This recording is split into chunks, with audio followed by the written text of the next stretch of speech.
Condemn me if you will, but history will absolve me. Fidel Castro made this famous speech at his trial in October 1953, in which he justified armed insurrection against the brutal Batista regime. He spoke about 600,000 Cubans out of work, 500,000 farm labourers living in shacks. He spoke about thousands of small farmers who don't own their own land, and thousands of underpaid teachers, doctors and engineers. His pleas were ignored and he was jailed for 15 years.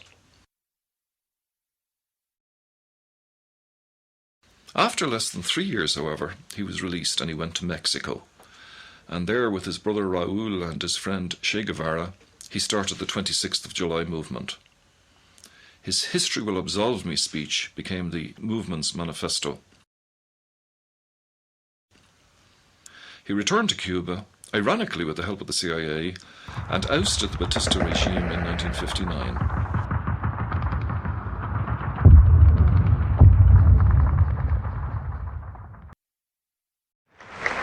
Esos valores ahora estarán presentes. Ahora a este país se le pide un internacionalismo, una misión internacionalista extraordinaria. Salvar la revolución en Cuba, salvar el socialismo en Cuba.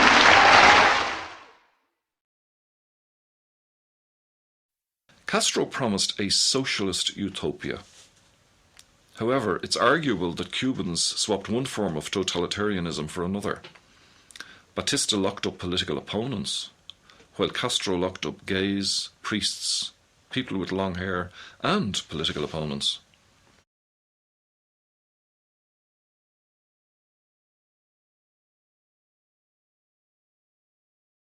Alarmed by his revolutionary ideals and his friendship with the Soviet Union, both Presidents Eisenhower and Kennedy sought to get rid of him. They tried to assassinate him. Estimates vary from 8 to over 600 attempts. Exploding cigars, poisoned diving suits, poisoned glasses and ballpoint pens, mafia hitmen. It reads like a James Bond movie script. Castro once quipped, "If surviving assassination attempts were an Olympic event, I'd win the gold medal." The US tried counter-revolution. The infamous Bay of Pigs invasion in 1961 was orchestrated by the CIA, and it failed miserably. The Americans tried economic sanctions, many of which are still in place today. The Soviet Union tried to establish a nuclear missile site in Cuba in 1962. Naturally, the Americans reacted vigorously.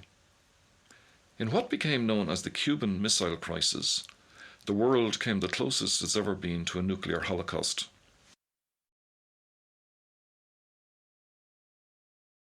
It shall be the policy of this nation to regard any nuclear missile launched from Cuba against any nation in the Western Hemisphere as an attack by the Soviet Union on the United States, requiring a full retaliatory response upon the Soviet Union.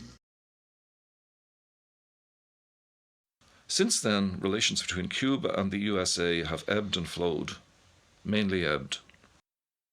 Love him or loathe him, Castro remains the great survivor.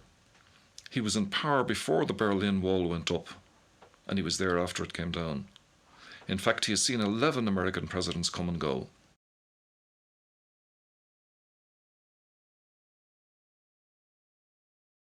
In late 1991, the Soviet Union imploded, and this had a devastating effect on Cuba. Almost overnight, it lost most of its imports, 80% of its exports, and almost all its oil. Most of the land had been used to grow sugar, and this market vanished overnight. There was huge food shortages and rationing was introduced. There were power blackouts, petrol shortages, no spare parts. For example, by 1993, nearly half of Havana's 1,200 buses were idle for lack of parts. Without oil, Cuba's transportation, industrial, and agricultural systems were paralysed. It was a war situation without a war, which the government euphemistically called the special period, but the people called it the struggle to survive. Life for the visitor is interesting. No McDonald's, no billboard advertising, no Coca-Cola signs, just murals of bearded rebels, most notably the ubiquitous Che Guevara.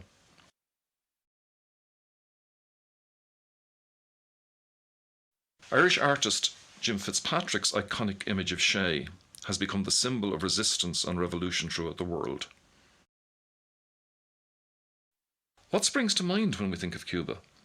Well, it has an exotic flavour to it.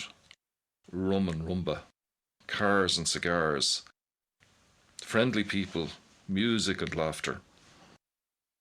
There is all of this in abundance. For the visitor, there are no shortages, no travel restrictions, and the convertible currency will stretch far.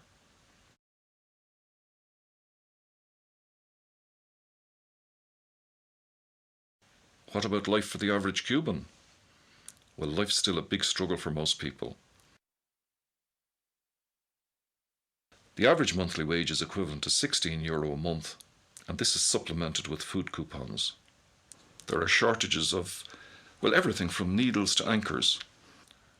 Many items, if they are available at all, can only be bought in convertible currency, and it's very difficult for the average Cuban to get convertibles. In January of this year, state-run food markets in Havana received only 60% of their expected deliveries. There's a local joke that says the reason sex is so popular in Cuba is because it's the only thing Fidel hasn't figured out how to ration.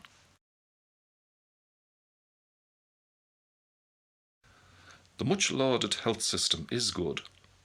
You can have a heart bypass tomorrow. Unfortunately, you might die the day after because there are no drugs to sustain you. American sanctions mean that most drugs are unavailable, so folk medicine has become a growth industry. Many people live in absolute squalor, in decrepit, shabby and dingy tenements.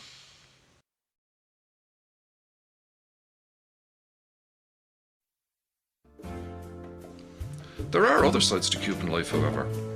Cuban music hit the world stage when Roy Cooder discovered the Buena Vista Social Club. And music is ubiquitous. It seems as if there's a band on every street corner.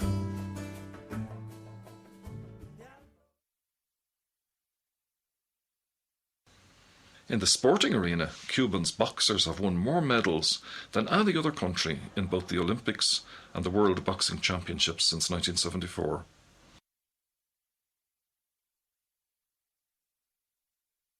In dance, the Cuban National Ballet School has 3,000 students and is the biggest ballet school in the world.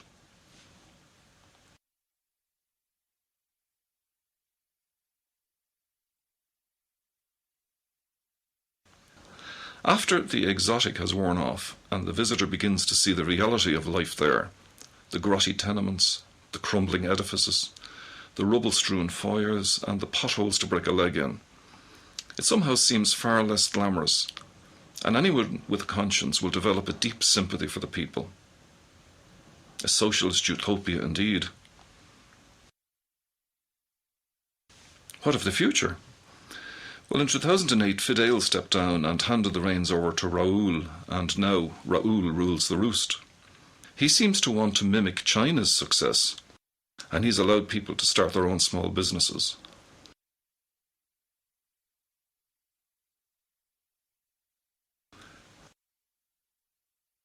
President Obama has taken a renewed interest in Cuba, and relations have definitely eased. Americans are now allowed to visit on cultural exchange tours. The received wisdom is that when Fidel dies, the US is likely to move quickly to establish normal relations. For the long-suffering people of Cuba, let's hope that normality comes sooner rather than later. As to Fidel, will history absolve him?